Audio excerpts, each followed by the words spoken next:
toutes et bienvenue pour ce nouvel atelier sur ma chaîne. D'abord, une bonne année, j'espère qu'elle a bien commencé pour vous. En tout cas, pour moi, elle n'a pas encore commencé puisque je tourne cette vidéo en octobre. Mais quand même, bonne année. Aujourd'hui, nous allons faire la suite directe de l'atelier précédent de l'année dernière. Nous allons essayer d'être original, non pas sur le fond, mais sur la forme. Cependant, attention, l'approche est complètement différente, mais ce que vous avez réalisé le mois dernier va vous être très utile. Si vous ne l'avez pas encore réalisé, je vous conseille de revenir à l'atelier précédent et de le réaliser pour pouvoir mieux suivre cet atelier-ci. Également, si vous avez réalisé l'atelier numéro 3 sur le style, il va vous être très utile. Pourquoi? Parce qu'ici, en fait, la forme, c'est pas le style du tout. En fait, ici, on va lier fond, forme et style. Et je dis bien dans cet ordre-là, pourquoi? Parce que simplement, le fond, c'est ce qu'on crée en premier, la forme, en fait, ça va être votre structure, et le style, c'est ce qui vient en dernier, puisque c'est l'écriture. Plutôt que de partir sur une longue explication, comme d'habitude, je vais vous donner un ou deux exemples bien représentatifs. Il y a pas mal d'années de ça, j'ai été invitée par les éditions Voyelles à écrire une nouvelle sur une arcane en particulier, qui était l'arcane de l'impératrice. Et à l'époque, je cherchais des idées originales, etc. Et surtout, je voulais être originale dans ma structure et dans ma forme, parce que je me suis dit, Cécile, si tu veux te démarquer, il faut faire quelque chose qui soit lié conceptuellement à ton arcane. J'ai écrit une nouvelle qui se lit à contretemps. C'est-à-dire que ça raconte l'histoire d'un événement qui est la bataille des atouts, donc c'est une bataille spatiale avec des intelligences artificielles en fait qui se battent les unes contre les autres, et ces intelligences artificielles-là en fait sont des arcanes du tarot. Donc voilà, en gros c'est ça. Sauf que je commence pas par décrire la bataille, je commence par décrire un peintre qui, 1000 ans après cette bataille, a été appelé par un gouvernement en fait pour réaliser une fresque spatiale. Et donc le peintre réalise cette fresque spatiale-là et on a déjà quelques éléments. La deuxième scène de cette nouvelle, qui est très courte, elle fait moins de 30 000 signes, c'est le point de vue d'un historien sur la bataille lors d'un cours dans une faculté en fait. L'historien donne son point de vue. Et on commence déjà à remarquer des petites différences entre l'événement tel qu'il a été peint et l'événement tel qu'il a été perçu et reçu par les historiens. La troisième scène, c'est la bataille en question du point de vue d'une personne qui a vécu la bataille des atouts et qui est morte. Et la nouvelle finit sur ça. C'est une manière de démontrer que la vérité historique n'est jamais objective. La version originale, donc la dernière scène, est complètement différente de ce qu'il y a à la deuxième scène et de ce qu'il y a à la première scène. Et en fait, comme l'atout de l'impératrice, c'est aussi la destinée. Voilà. Il me semble que c'est la destinée, parce que ça fait quand même 6 ans que j'ai écrit cette nouvelle-là et 6 ans que j'ai fait mes recherches, mais voilà. Corrigez-moi si je me trompe, s'il vous plaît, dans les commentaires pour que je dise pas de bêtises.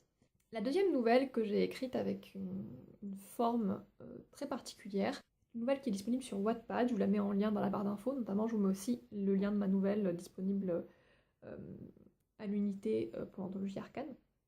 Et donc cette nouvelle-là qui est sur Wattpad, elle s'appelle Métropole Engrenage. Le thème de l'appel à texte, c'était la ville, et en fait moi, la ville, je l'avais perçue comme un espace, mais aussi un temps. Et le temps, pour moi, ce qui m'évoquait en premier, c'était l'horloge. Et donc en fait, cette ville, elle est découpée en 12. Et c'est une ville ronde qui est montée sur engrenage. Bon, déjà, c'est très steampunk un peu comme approche. Mais surtout, je voulais que la structure de ma nouvelle reflète cette approche-là. Et donc ma nouvelle, elle est en 12 scènes. Et chaque scène, en fait, donne une impression de coup, comme les 12 coups de minuit, ou de changement d'heure. Et donc chaque scène, en fait, est très détachée des autres, et c'est un voyage dans la ville, en 12 scènes. Et à la fin, en fait, on revient au début, comme sur un cadran. C'est-à-dire que le personnage voit la ville depuis une colline, et à la fin, le personnage est arrivé au cœur de la ville, c'est la 11e scène, et dans la 12e,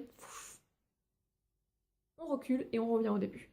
Et donc ça donne vraiment une impression de cadran qui toque, et de tic-tac, tic-tac, tic-tac, hop, et ça sonne et ça revient au début.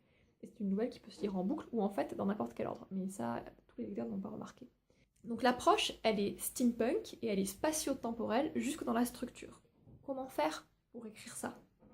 Comment est-ce qu'on en vient à avoir l'idée d'une structure originale comme ça, qui soit à la fois concrète, une horloge, et conceptuelle par la mise en place qu'on en fait? Spoiler alert, c'est très difficile. C'est pas des choses qui nous viennent comme ça. Moi, les 2 idées que je vous ai données là, les 2 nouvelles en question, j'ai mis des semaines avant de trouver. Et certes, ça m'est venu dans une épiphanie créative, genre « Oh mon Dieu, je sais !» Sauf que, en fait, c'était le résultat de semaines de réflexion. Donc oui, ça prend du temps, et oui, cet atelier va vous prendre encore une plombe. Désolée. Non, pas désolée, parce qu'en fait, ça va être très profitable pour vous, je pense. Par contre, je vous préviens d'avance, c'est très frustrant. Parce que c'est « Ah, on pense avoir l'idée, puis en fait, non, on se rend compte que non, etc. etc. » Pour revenir à l'idée, un des thèmes que j'ai évoqué dans l'atelier précédent, la hantise par exemple. Comment est-ce qu'on pourrait représenter ça? En termes de structure évidemment. Il faut vous dire que pour pouvoir le représenter, il faut sortir de l'approche narrative habituelle. Il faut sortir de la structure fictionnelle habituelle. Vous l'avez vu, ma structure, c'est pas « il y a un personnage, il lui arrive ça, et paf, péripétie ». Dans les 2 nouvelles que je vous ai citées, c'est pas du tout ça. Pour la hantise, par exemple, vous pouvez partir sur un texte qui a plusieurs scènes qui commencent en fait par la même phrase. Je ne sais pas si vous connaissez Si par une nuit d'hiver un voyageur de Italo Calvino, c'est encore autre chose, mais lui en fait c'est l'écriture créative appliquée à un incipit, et en fait cet incipit il le répète sur chaque début de texte, mais à chaque fois c'est une histoire différente. Vous, dans un même texte, ça peut être la même chose, par exemple, ça peut être par une nuit d'hiver, un fantôme. Voilà. Et cette phrase-là, vous pouvez en fait la rallonger et la raccourcir. Vous pouvez garder juste par une nuit d'hiver. Et en fait, si vous la mettez à chaque début de scène, pas de paragraphe parce que ça va faire un peu répétitif, mais vous dosez, hein, c'est à vous de voir, ça peut créer un effet de hantise en fait, et un effet un peu frissonnant. Pour les autres thèmes que je vous ai proposés pour vous, par exemple, la ville sous l'eau, vous pouvez créer un effet de ressac, avec justement cette phrase qui revient.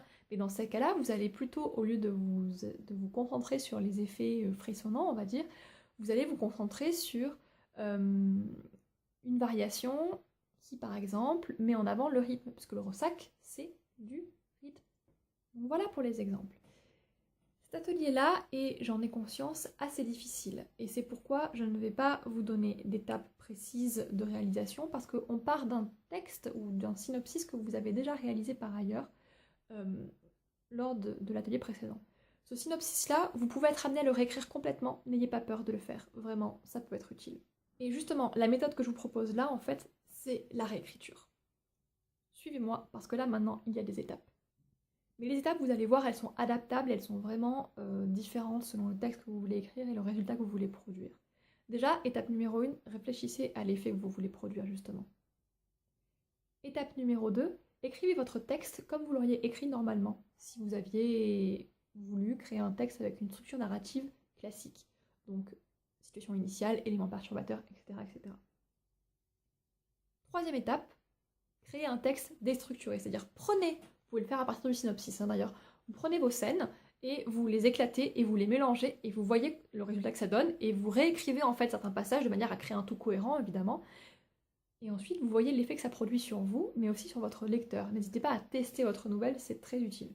Et ce côté déstructuré par exemple, pour une ville sous l'eau, je reprends l'exemple, ça peut créer un effet en fait d'eau qui s'éclate sur les rochers, vous savez, d'éclatement, pas juste de ressac, mais vraiment d'écume en fait, de quelque chose qui se mélange et qui crée comme un tourbillon, une tourmente. On revient à la tourmente de la hantise de l'atelier précédent. En bref, dans cet atelier, ce que je vous conseille, c'est de partir de ce qui est déjà écrit pour arriver sur un résultat nouveau et de le remodeler à l'image de l'effet que vous voulez produire. Et c'est pas facile du tout. C'est pourquoi, dans le mois suivant, ça va vous demander beaucoup de travail, d'essais divers, d'échecs, pour ensuite arriver enfin à un résultat qui va vous paraître cohérent et réussi. Bon courage, parce que oui, ça va être long, mais je suis sûre que vous pouvez y arriver. N'hésitez pas encore une fois à poster vos résultats dans les commentaires, je serai ravie de les lire et de les commenter au fil du mois. Je crois n'avoir rien oublié, si vous avez des questions, n'hésitez pas à les poser, et sinon, à dans un mois au prochain atelier. Bye bye.